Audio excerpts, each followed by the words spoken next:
Lining blouse cut பண்ணி வச்சுருக்கேன். இது வந்து சாரீ வந்து இந்த கலரு, ப்ளவுஸ் வந்து ப்ளூவில் வருது, தனியாக எடுத்திருக்காங்க. அதனால் அந்த சாரீ கலரில் அழகாக த்ரெட் பைப்பிங் எப்படி கொடுக்குறது அப்படிங்கிறத வந்து பார்ப்போம்.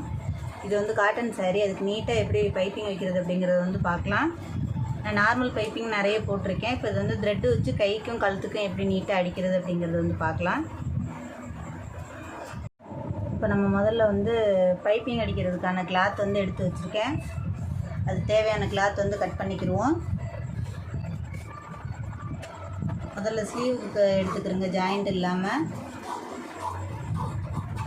இந்த துணி வர்றதை வந்து தூக்கி போட்டுறாதீங்க. ஏதாவது சின்னதாக ஃப்ரண்ட் நெக் இதுகளுக்கு வந்து கரெக்டாக வரும். இந்த கை சுற்றளவு பெருசு அப்படிங்கிறதுனால இந்த கிராஸ் பீஸ் வந்து இந்த மாதிரி எடுத்துக்கிறோங்க.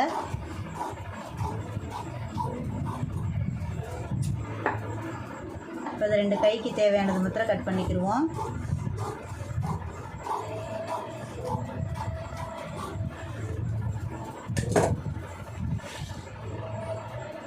இப்போ முதல்ல இதில் வந்து த்ரெட்டை வச்சு அடிச்சிடலாம். அதில்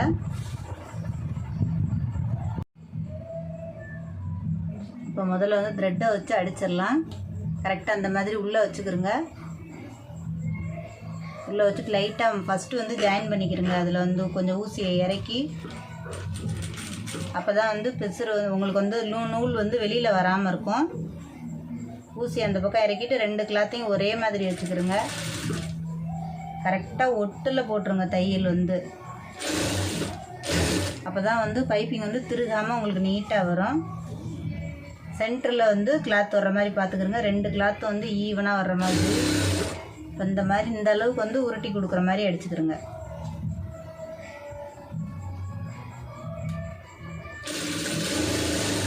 நல்லா கையை வச்சு இழுத்து கொடுத்தீங்கன்னா உங்களுக்கு வந்து லூஸ் கொடுக்காம த்ரெட்டு வந்து கரெக்டாக உட்காரும் உள்ளார.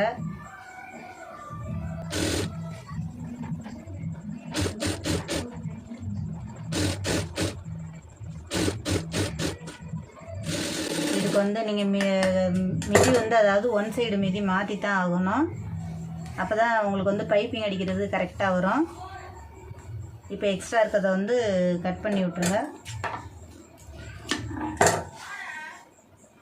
இப்போ இதே மாதிரி கரெக்டாக ஒரே மாதிரி அடித்து பைப்பிங் வந்து நல்லா உருட்டி எடுத்து வச்சுக்கிறோங்க. இப்போ இன்னொன்று நம்ம அதே மாதிரி அடிச்சிடலாம்.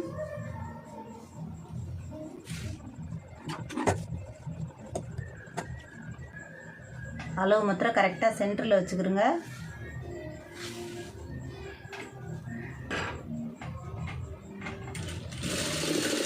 முன்னாடி வந்து ஜாயின் போட்டிங்கன்னா தான் உங்களுக்கு வந்து த்ரெட்டு கரெக்டாக வரும். அந்த அளவு வந்து அளவும் கரெக்டாக வரும். நூல் வந்து வெளியில் வராமல் இருக்கும்.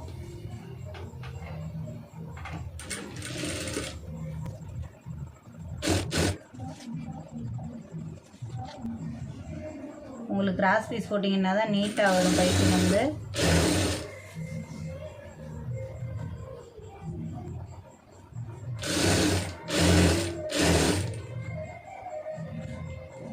நம்ம ஒன் சைடு மிதி போட்டிருக்கிறதுனால நல்லா நீட்டாக வந்து உருட்டி கொடுக்கும் பைப்பிங் வந்து உங்களுக்கு.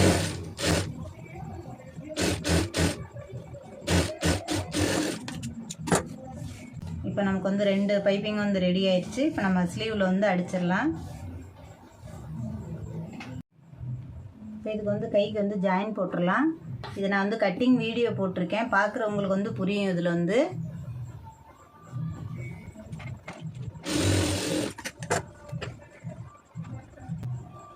ரெண்டையும் ஒரே மாதிரி போட்டுறாமல் அதை கரெக்டாக பார்த்து போட்டுருங்க.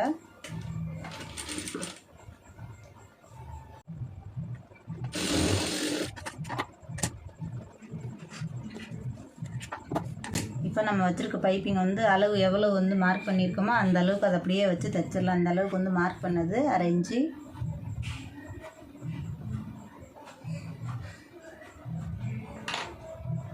இப்போ நம்ம அடித்து வச்சுருக்க பைப்பிங் அதில் வச்சிடலாம். பைப்பிங் வந்து இந்த பக்கம் வர்ற மாதிரி வச்சுக்கிறோங்க. கரெக்டாக ஆரம்பத்துலேருந்து வச்சுருங்க. இதை வந்து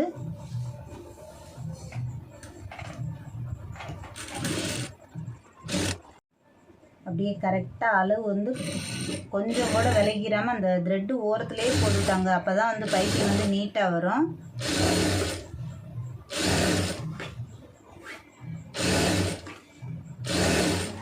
உங்களுக்கு வெளியில் வந்து எக்ஸ்ட்ரா துணி இருக்கிற மாதிரி இருந்தால் நீங்கள் வந்து கட் பண்ணி விட்டுக்கிறோங்க, ஒன்றும் பிரச்சனை இல்லை.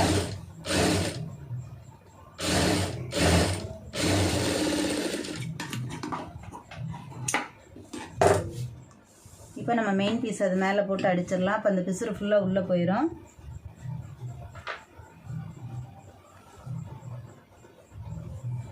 இப்போ இது வந்து நல்ல பக்கம், அதை அப்படியே திருப்பி போட்டுக்கிறோங்க. இதில் வந்து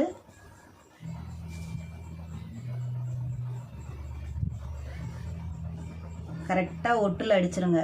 எந்த அளவுக்கு நீங்கள் அடிச்சிருக்கீங்களோ அதே அளவுக்கு அதில் ஓரத்தில் அப்படியே தையல் போட்டு வந்துடுங்க. கொஞ்சம் கூட விலகிராமல் அடிச்சிங்கன்னா உங்களுக்கு நீட்டாக வரும் பைப்பிங் வந்து.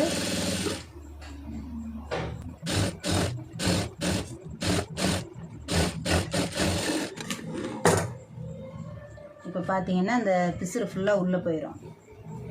உங்களுக்கு துணி வந்து நிறைய உள்ளே இருக்குதுன்னு சொன்னால் நீங்கள் நல்லா அது கொஞ்சம் திக்காக இருக்கிற வரைக்கும் நல்லது தான். உங்களுக்கு நல்லா நெகத்தில் வந்து தேய்ச்சி விட்ருங்க. பைப்பிங் மாத்திரம்தான் வெளியில் தெரியும். எவ்வளோ நீட்டாக வந்திருக்கு பாருங்கள், ஒரு பொட்டு கூட பிசுறு வராது. மெயின் பீஸ் வந்து பத்தலை அப்படிங்கிறது நம்ம இதை முடிச்சுட்டு தான் வந்து ஜாயின் போடணும்.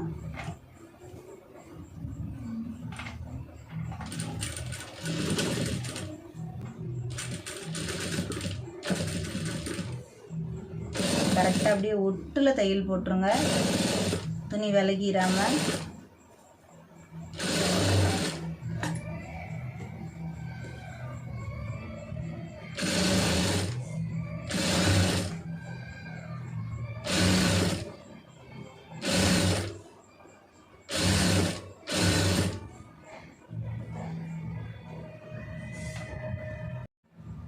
பைப்பிங் மேலே ஏறிடாமல் கரெக்டாக நிதானமாக அந்த ஓரத்துலேயே தையல் போட்டுருங்க.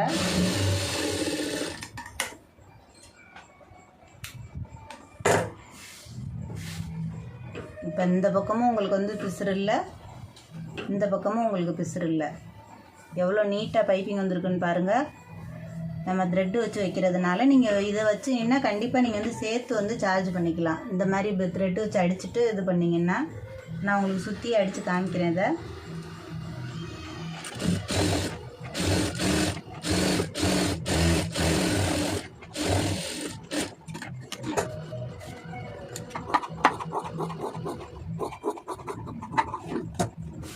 இப்போ அதே மாதிரி நம்ம இன்னொரு ஸ்லீவும் ரெடி பண்ணிடலாம். இப்போ நான் ஆல்ரெடி இது வந்து வச்சுருக்கேன். உள்ளரை வச்சு திருப்பிட்டு இப்போ இதையும் அப்படியே தையல் போட்டுருவோம். அதில் கரெக்டாக அந்த ஒட்டுலே போட்டுருங்க. அந்த உள்ளரை அந்த பச்சை கலரில் வந்து தையல் வந்து விழுந்துடக்கூடாது. தையல் விழுந்ததுன்னா உங்களுக்கு வந்து நல்லா இருக்காது பார்க்குறதுக்கு.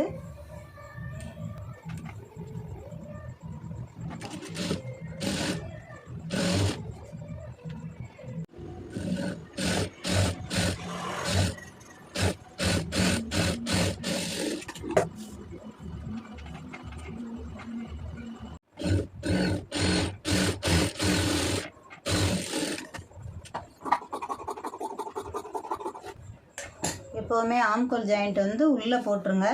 மெயின் பீஸ் வந்து மேலே வச்சு அப்படியே தைங்க. அப்போ தான் வந்து உங்களுக்கு வந்து பிசுறு வெளியில் தெரியாமல் இதில் வச்சு அப்படியே திருப்பி விட்டோம்னா நீட்டாக இருக்கும்.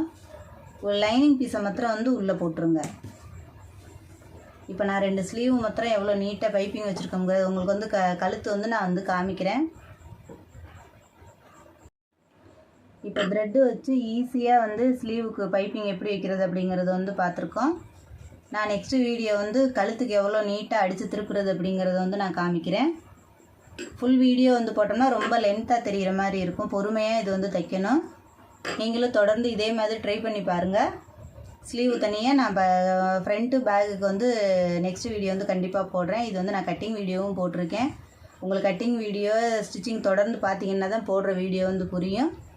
தொடர்ந்து நான் போடுற வீடியோ ஃபுல்லாக பாருங்கள். டவுட் இருந்ததுன்னா கண்டிப்பாக கமெண்ட் பண்ணுங்கள். வீடியோ பிடிச்சிருந்துச்சுன்னா லைக் பண்ணுங்கள், ஷேர் பண்ணுங்கள், மறந்துடாமல் சப்ஸ்கிரைப் பண்ணுங்கள், சேனலுக்கு சப்போர்ட் பண்ணுங்கள்.